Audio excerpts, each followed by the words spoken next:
एक मुश्किल चुनौती जो जीता सकती है आपको 5 लाख रुपए। दो जवान लड़के वाकई में बड़े लकड़ी के बेड पर सवार थे और खुले समुद्र में तैर रहे थे। जब सो की टीम ने हवा से गिराकर भेजा सप्लाई बॉक्स तो ओरी ने बिना झिझक अपनी फिशिंग रोड फेंकी और झटपट उसे खींचकर सामने ले आया। मगर जब बॉक्स खोला दोनों की आंखें फटी की फटी रह गईं। सिर्फ कुछ बिस्किट, पानी की थैली और एक चेतावनी चिट्ठी, कल से खाना खत्म। सबसे चौंकाने वाला था एक टॉयलेट और लग्जरी बेड की रिनोवेशन की एक महाराजा वाली शीट। ये सेटअप तो सर्वाइवल से भी ऊपर का लग रहा था। लेकिन समुद्र की लहरें मजाक नहीं करती। तेज हवाएं बेड़े को हिला रही थीं। दोनों ने गर्म कपड़े पहने जो सप्लाई बॉक्स में मिले थे और भूख मिटाने के लिए वो सख्त बिस्किट खाए। यहाँ तक कि सूखे सब्जियों के टुकड़े भी साफ चट कर गए। अब तुम पूछो कि वो इतनी मेहनत क्यों कर रहे थे? क्योंकि 5 लाख की इनामी राशि थी जो 100 घंटे बाद मिलनी थी। रात में वो छोटा सा बेड बहुत हिल रहा था। दोनों एक दूसरे की पीठ से टिके बैठे थे। डर था कहीं करवट बदल ली तो शार्क के पेट में न चले जाए। लेकिन जैसे तैसे पहली रात कट गई। सुबह होते ही सो की टीम ने एक और अपग्रेडेड पैकेज भेजा। लोट्स शेप कनेक्टर के साथ लकड़ी के बोर्ड और एक टूल बॉक्स। फिर क्या था, दोनों ने शुरू किया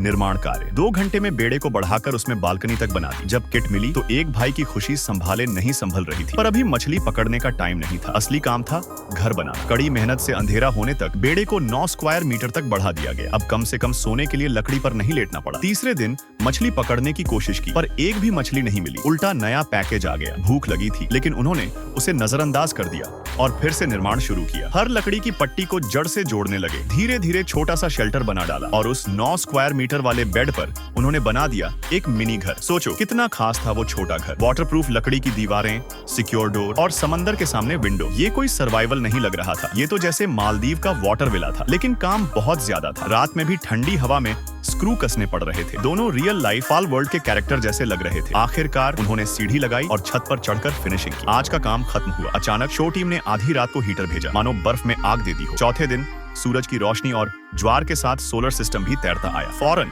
रेज मोड ऑन कर दिया। वॉच टावर अभी बना भी नहीं था। वो उस पर झंडा गाड़ने चढ़ गया पर लहरों ने उसे लगभग गिरा ही दिया। तभी बेड़े की रस्सी टूट गई और कई मटेरियल्स बह गए। घर की नींव भी पानी चूसने लगी। मतलब एक तूफान आने वाला था। दोनों ने जान लगाकर स्क्रू और बोर्ड से उसे फिर से मजबूत किया। किसी तरह डूबते बेड़े को बचा लिया और फिर अवेई ने छत पर चढ़कर झंडा गाड़ा। इसका मतलब था कि उनका 3 लेवल समुद्री विला बन चुका है। लेकिन किस्मत फिर धोखा दे गई। 5वें दिन शो टीम आई और बोली आज रात 8वीं ग्रेड की हवा आएगी, इसलिए तुरंत निकलो। इनाम तो मिलेगा पर पर्यावरण की खातिर खुद से पूरा विला तोड़ो। 100 घंटे की मेहनत समंदर में बह गई। इसका दर्द समुद्र का खारा पानी पीने से भी ज्यादा कड़वा था। अब सवाल ये है, अगर तुम्हें 100 घंटे समुद्र पर तैरना पड़े क्या तुम सरवाइव कर पाओगे?